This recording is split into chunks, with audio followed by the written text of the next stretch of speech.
Ladies and gentlemen, boys and girls, it's time to talk about the new news that are all making the headlines within the world of football. And there's only one place to start. Everton have accepted a £75 million bid for Romelu Lukaku from Manchester United. Yes, that's right. We begin with the huge news that came out of Manchester earlier this morning. It was reported that the Red Half of the city had agreed a deal with Everton for Belgium striker Romelu Lukaku.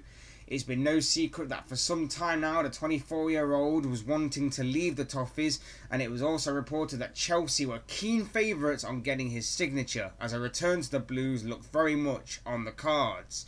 However, news coming out today had stated that a £75 million deal is in place to bring the forward to Old Trafford. And so you're thinking, that's it, the Lukaku saga is finally over. Well, you'd be wrong. 1 hour later. Yes, just an hour following the announcement, Sky Sports broke the news that senior officials at Everton had claimed a deal isn't in place for United to sign Lukaku. Watch this space on this story.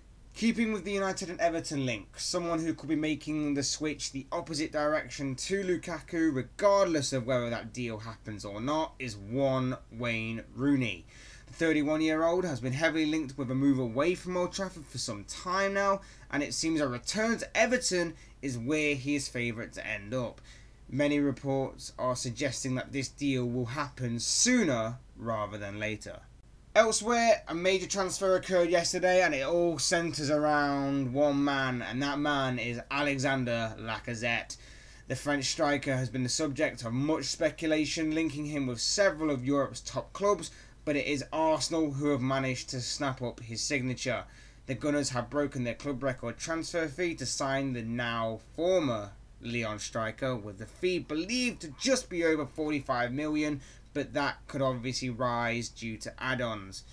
And it's a very positive and it's a very uplifting move for Arsenal. But now it's a question of how they follow this up, because in the past few years Arsenal have made a good early signing in the transfer window, but have never really followed it up with anything else to really uplift the fans. This will be an interesting story to follow as the summer continues. Our next story is coming from the Championship. And just a couple of days after signing George Boyd, it's being reported that Sheffield Wednesday are possibly about to announce they've signed another player from the Premier League.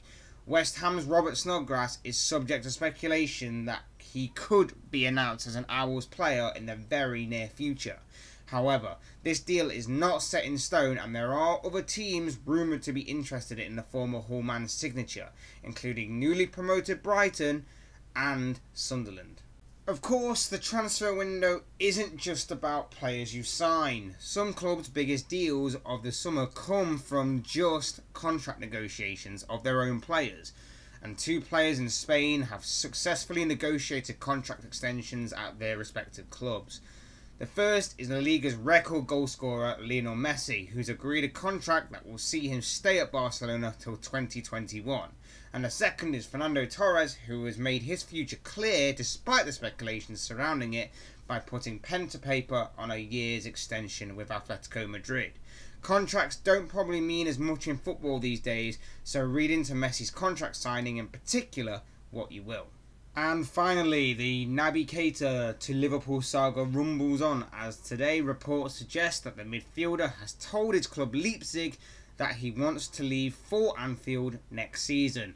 The 22-year-old has been a target of Liverpool and Jurgen Klopp for some time now, and it's also been suggested that the Reds will have to pay a fee believed to be around £70 million for him.